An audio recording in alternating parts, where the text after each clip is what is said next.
सकाळी उठल्यावर गुडघ्यात कटकट आवाज येतो का? चालताना, बसताना, उठताना प्रत्येक हालचालीत वेदना जाणवतात का? आणि मग रोज पेनकिलर घेऊन तुम्ही थकला आहात का? गुडघेदुखी ही आज वयाची नाही तर जीवनशैलीची समस्या बनली आहे. जाणून घेऊयात औषधाशिवाय सोपा घरगुती उपाय. नमस्कार, मी healer Anjali Jadhav, founder heal with Anjali.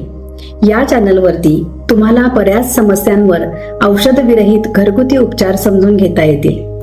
तुम्ही जर तुमच्या गुडघ्याच्या दुखण्यामुळे त्रस्त झाला आहात तर सतत पेनकिलर खायचा नक्कीच कंटाळा आला आहे, हो की नाही?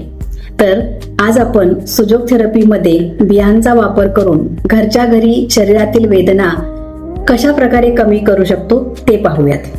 त्यासाठी आपल्याला मेडिकलमध्ये मिळते ती मायक्रोपोरस सर्जिकल टेप घ्यायची आहे आणि घरात किचनमध्ये जे उपलब्ध असतात त्या बिया घ्यायच्या आहेत. बिया म्हणजे निसर्गाची एक जिवंत ऊर्जा असते. आता आपण हातावरती गुडघ्याचा प्रेशर पॉइंट पाहूयात. तुमचा जर डावा गुडघा दुखत असेल तर डावा हात जो आहे त्याचा मधल्या बोटाचा मधला जॉईंट हा तुमच्या गुडघ्याचा पॉइंट असतो. ओके, गुडघ्याला रिप्रेझेंट करतो. ह्या जॉईंट वरती आपण असे हलके हलके हलके ॲक्युप्रेशर देऊ शकतो दिवसभरात केव्हाही. आणि उजवा गुडघा जर दुखत असेल तर उजव्या हाताच्या मधल्या बोटाचा मधला जॉईंट हा उजव्या गुडघ्यासाठी ॲक्युप्रेशर पॉइंट असतो. तर यावरती पण आपण अशा प्रकारे ॲक्युप्रेशर आपण देऊ शकतो. आणि त्यानंतर काय करायचं आहे की जी सर्जिकल पेपर टेप मी तुम्हाला सांगितलेली होती ती सर्जिकल पेपर टेप घ्यायची आहे आणि त्याच्यावरती घरात आपल्या उपलब्ध असणाऱ्या बिया घेऊन त्या बिया त्या टेपवरती लावायच्या आहेत आणि त्याची एक पट्टी बनवायची आहे. तर गुडघेदुखीसाठी आपण कोणकोणत्या बिया वापरू शकतो?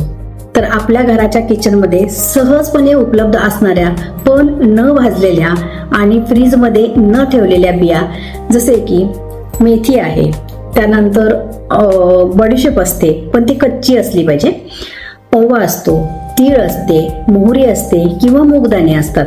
अशा प्रकारच्या कोणत्याही बिया आपण घेऊ शकतो आणि ह्या बिया ज्या आहेत त्या टेपवरती भरून लावायच्या आहेत. या प्रकारे आत्ता मी इथं बडीशेपच्या बिया घेतलेल्या आहेत आणि हे जसं आत्ता मी तुम्हाला सांगितलं की जर डावा गुडघा दुखत असेल तर डाव्या हाताच्या मधल्या बोटाचा मधला जॉईंट त्यावरती आपण ही पट्टी अशा प्रकारे लावून टाकायची आहे आणि ही पट्टी रात्रभर अशी बोटावरती ठेवायची आहे. आणि उजवा हात दुखत असेल तर ह्या जॉईंट वरती लावायची आहे. दुसऱ्या दिवशी परत नवीन पट्टी घ्यायची आपण बनवून, दुसऱ्या बियांची घ्या किंवा सेम बियांची घ्या आणि परत ती हातावरती लावायची, परत दुसऱ्या दिवशी फेकून द्यायची. हा उपाय तुम्हाला कमीत कमी 21 दिवस करायचा आहे. आणि जर तुमच्या गुडघ्याचं दुखणं जर खूप जुनाट असेल आजार तर कमीत कमी 2 ते 3 महिने तुम्हाला हा उपचार करावा लागतो. आणि आता हे आपण उपचार करून वेदना तर कमी करतोच, परंतु आपल्याला हे समजून घेतलं पाहिजे की गुडघ्याचं दुखणं काय येतं. तर आपलं वयपरत्वे होणारी झीज हे एक कारण असतंच, परंतु कमी वयात सुद्धा गुडघे का दुखतात तर त्या पाठीमागे काही कारणं असतात. तर आयुर्वेद जसं सांगतं की कोणतंही दुखणं जर तुमच्या शरीरात असेल तर त्या पाठीमागे वातविकार किंवा विकृत वात हे मुख्य कारण असतं. आणि ह्या वाताचं माहेरघर काय असतं तर तुमची आतडी, ओके, लार्ज इंटेस्टाईन, या ठिकाणी वात बनतो.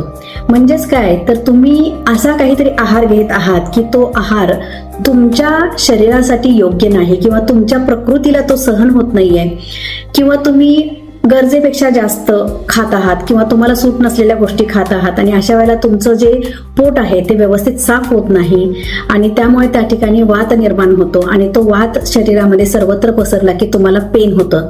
आणि सुजोग थेरपीमध्ये असं सांगितलेलं आहे की डावा गुडघा हा लार्ज इंटेस्टाईनला रिप्रेझेंट करतो आणि उजवा गुडघा हा लंग्सला रिप्रेझेंट करतो. म्हणजे दोन्हीही जे ऑर्गन्स आहेत ते एक्सक्रिटरी ऑर्गन्स आहेत, काहीतरी बाहेर टाकणारे ऑर्गन्स आहेत. आणि आपल्या शरीरातली ही टॉक्झिन्स जर आपल्या शरीरातच साचून राहत असतील तर आपल्याला गुडघ्याचा आजार होऊ शकतो. त्यासाठी आपल्याला काय करायचंय, सात्विक आणि आपल्याला सहन होणारा आहार घ्यायचा आहे, फायबरयुक्त आहार घ्यायचा आहे आणि पाण्याचं प्रमाण वाढवायचं आहे. त्यामुळे काय होतं की पोट आपलं साफ होण्यास मदत होते. दुसरी गोष्ट आहे की सुजोग थेरपीमध्ये असं सांगितलेलं आहे की प्रत्येक आजारापाठीमागे एक इमोशन असतं आणि गुडघ्याचे जे जॉईंट्स आहेत, लार्ज इंटेस्टाईन आणि लंग्स, त्याच्या पाठीमागे जे इमोशन असतं, सॅडनेस, डिप्रेशन, तर तुम्ही कोणत्याही कारणावरून सतत दुःखी राहत असाल, डिप्रेस्ड राहत असाल, तरी पण तुमच्या गुडघ्याचं दुखणं वाढतं. त्यामुळे तुम्हाला काय करायचं आहे की आनंदी राहायचं आहे. कारण आपण म्हटलेलं आहे की जर तुमचं मन आनंदी असेल तर शरीर निरोगी राहतं. आणि हे आनंदी राहण्यासाठी आपल्याला काय करायचं आहे, तर आपण छोट्या छोट्या गोष्टीतून स्माईल शोधायचं आहे आणि आपल्याला दिवसभरात बऱ्याच वेळेला स्माईल करण्याची सवय लावायची आहे.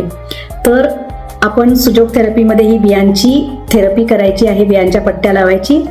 आपल्या आहारामध्ये पाण्याचं प्रमाण वाढवायचं आहे, फायबरचं प्रमाण वाढवायचं आहे आणि आपल्याला जो आहार सहन होतो हाच आहार खायचा आहे. बऱ्याच वेळेला लोकांना नकळतपणे माहीत पण नसतं की ग्लुटीनची, म्हणजे गव्हाचे अन्नपदार्थ खातो त्यात ग्लुटीनची त्यांना इंटॉलरन्स असतो, किंवा दुधाचे प्रकार खाल्ले जातात, लॅक्टोज इंटॉलरन्स असतो. आणि हे जे इंटॉलरन्स असतात तर तुम्हाला अशा प्रकारची दुखणी देऊ शकतात, तुमच्या शरीरामध्ये वात वाढवू शकतात. तर त्यामुळे योग्य तो आहार घ्यायचा आहे आणि मन आनंदी ठेवायचं आहे. मी नेहमी सांगते की healing begins with a smile. So keep smiling and stay blessed. Thank you.